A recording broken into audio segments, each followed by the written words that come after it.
Hey everyone, it's Tyler Stroik from Universal Rackets, also known as Pickleball with Tyler. I think that's what I'm going to call myself. And today we are going over instant tips for you to play better pickleball. We're not talking about technique. We're not telling you how to swing, how to hit a dink in this video. Regardless of your shots that you currently have, if you watch this video, you'll get instant tips that you can use next time that you're in your pickleball game. So tip number one. What are you going to do? You are going to follow the ball. So tip number one, what I encourage every single person to do is, if I hit a ball down the line, watch what I'm going to do. I'm going to follow the ball down the line.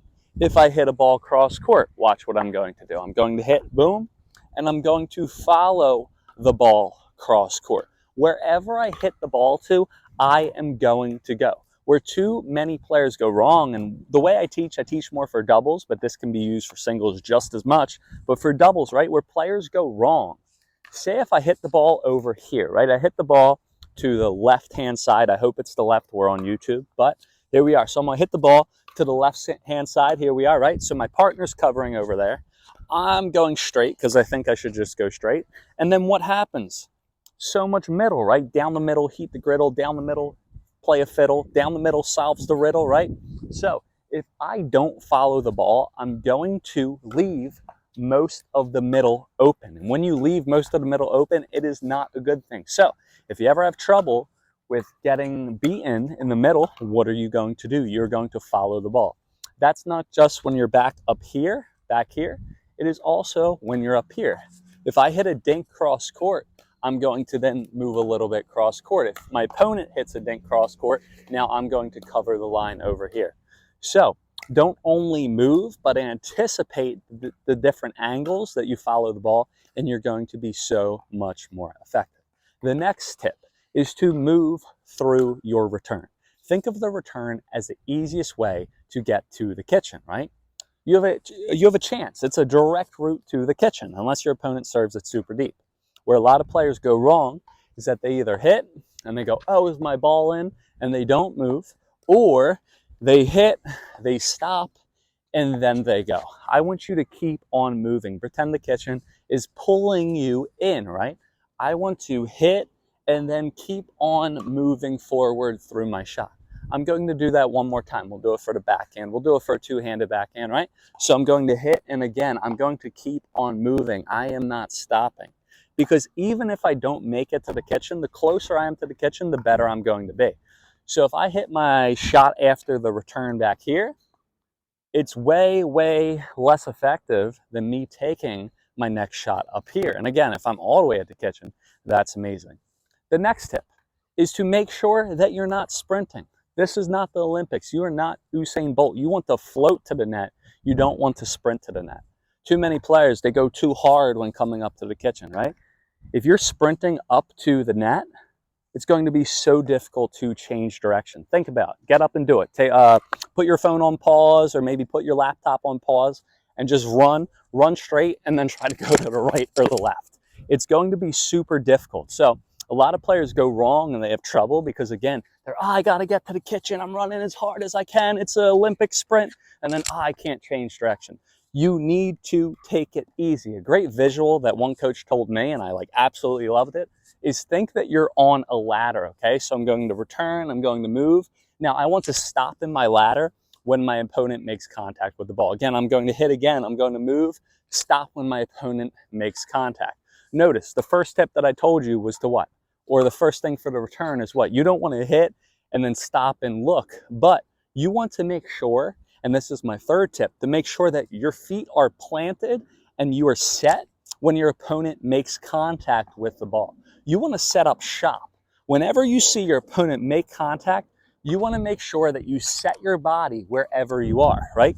You don't want to be moving while your opponent makes contact. You want to set while your opponent makes contact, so then you can hit wherever you are. Now, the next tip, what are you going to do? Which is better? Is depth or power better? Depth. Depth is greater than power. By utilizing depth, you can keep your opponent back behind the baseline or at the baseline, and better yet, just not at the kitchen. So hit the balls deep, you will see so many better shots, okay? Now, the next tip that I'm going to give you guys to instantly improve, all you're going to do is you're going to take every single one of your balls cross court. And by cross court, I mean diagonal. So I'm going to take all of my balls on this side over here, okay? All my balls over here. Why? The furthest distance between 2 points is diagonally, right?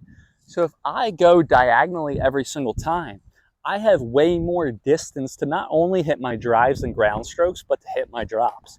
A drop, and a lot of people have trouble with drops. If you want to have the best chance of making a drop, make sure you go diagonally instead of just straight ahead, okay? Another thing, if you can pull your opponent off court, angle creates angle. When angles happens, especially if you didn't watch my video, that you're following your shots, as I told you with my first tip, you are going to create many opportunities against your opponents who didn't listen to the follow tip in the middle of the court. Now, the next tip that I'm going to do, make sure for your serve, you serve deep, and then also, if you feel good about your serve, you're going to serve to your opponent's backhand.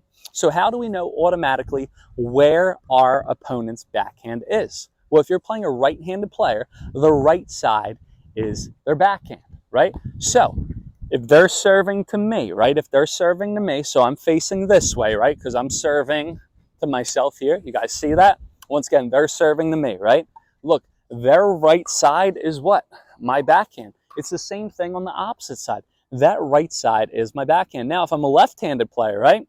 Now, the right side is my forehand. So if you're playing a left-handed player, if you serve to the left side, now that is my backhand. In general, people are not as comfortable with their backhands compared to their forehands. It's your non-dominant side. Maybe your dominant side's more stronger. Maybe you have less flexibility over here.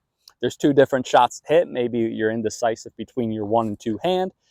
8 out of every 10 people are, again, always going to prefer their forehand over their backhand. So I hope you guys enjoyed this video. We went over instant tips for you to instantly go out, use these tips, and see improvement in your game. If you guys have any questions, comments, or concerns, please let me know in the comments below. Some links in the description. Every Monday, Wednesday, this is subject to change. We do free Zoom trainings on our Meetup app, so make sure you click the link, join our Meetup. Second thing, I put the link to my Instagram and also our company Universal Rackets Instagram. We provide programming basically anywhere in the country. We're currently in PA, New Jersey, and Florida. Let us know if there's a place that you would like programming.